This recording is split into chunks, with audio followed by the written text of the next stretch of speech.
नमस्कार दोस्तों, स्वागत है आप सभी का फिर से एक बार मेरे YouTube चैनल में। दोस्तों, आज मैं आपको बताऊंगी माता सीता की एक ऐसी घटना के बारे में जिसमें माता सीता ने क्रोधित होकर इन 5 को श्राप दिया था, जो आज के कलयुग में भी ये श्राप भुगत रहे हैं। माता सीता ने क्यों गाय, कौवा, तुलसी, फल्गु नदी और ब्राह्मण को श्राप दिया था तथा क्यों माता सीता ने दशरथ जी का पिंडदान किया। जब श्री राम अपने अनुज लक्ष्मण और पत्नी सीता के साथ वनवास काट रहे थे, तब उनके पिता की देहांत हो गई थी। उस दौरान पितृपक्ष था और उन्हें पिंडदान करना था, जो किसी पवित्र नदी के किनारे होता है। इसलिए ये तीनों गया के फल्गु नदी के किनारे पहुँचे और फिर राम ने पंडित जी से पूजा की सामग्री के विषय में पूछा।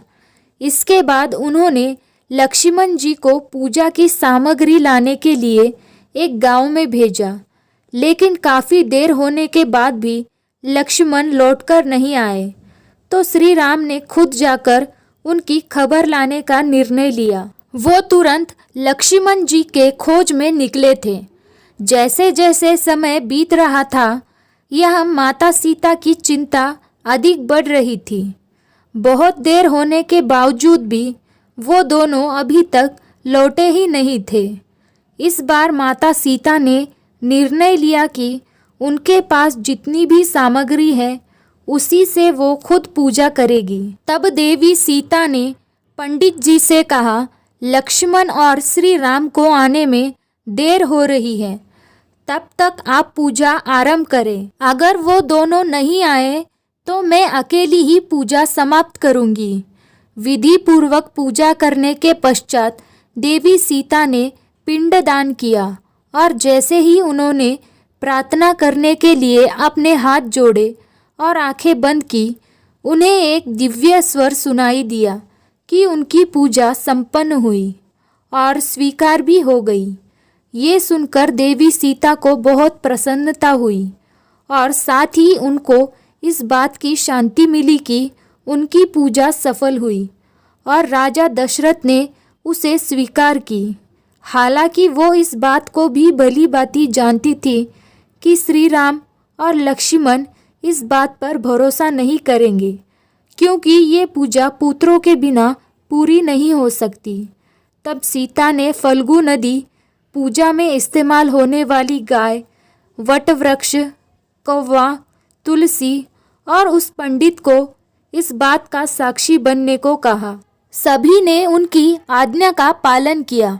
श्री राम को लाख समझाने के बाद भी जब श्री राम ने सीता की बात नहीं मानी, तब सीता ने सभी साक्षियों से अनुरोध किया कि वो श्री राम को सच्चाई बताए। लेकिन श्री राम का क्रोध देखकर किसी ने भी सत्य कहने की हिम्मत नहीं की। केवल वट वृक्ष ने श्री राम को सारी बात बताई। इसके बाद सीता बहुत ही दुखी हुई और क्रोधित होकर उन सभी को श्राप दे दिया। देवी सीता ने फाल्गु नदी को श्राप दिया कि वो सिर्फ नाम की ही नदी रहेगी, उसमें पानी नहीं रहेगा। इसलिए आज भी इस नदी में पानी नहीं होने के कारण ये सूखी पड़ी है। फिर सीता जी ने गाय को श्राप दिया कि उसके पूरे शरीर की पूजा नहीं की जाएगी। फिर हिंदू धर्म में सिर्फ उसके पिछले हिस्से को ही पूजनीय माना जाएगा और उसे यहाँ वहाँ भटकने का भी श्राप दिया। सीता जी ने पंडित को भी कभी खुश न रहने का श्राप दिया। इसी की वजह से पंडित दान दक्षिणा के बावजूद भी संतुष्ट नहीं होता। तुलसी जी को सीता ने श्राप दिया कि वो गया की मिट्टी में कभी भी नहीं उगेगी। सीता जी ने कौवे को हमेशा लड़ झगड़ कर खाने का श्राप दिया। वटवृक्ष को सीता ने ये वरदान दिया कि पिंडदान में वटवृक्ष की उपस्थिति होगी। साथ ही वटवृक्ष को लंबी आयु और दूसरों को छाया प्रदान करने का वरदान दिया। दोस्तों, ये थी इसके पीछे की सारी सच्चाई।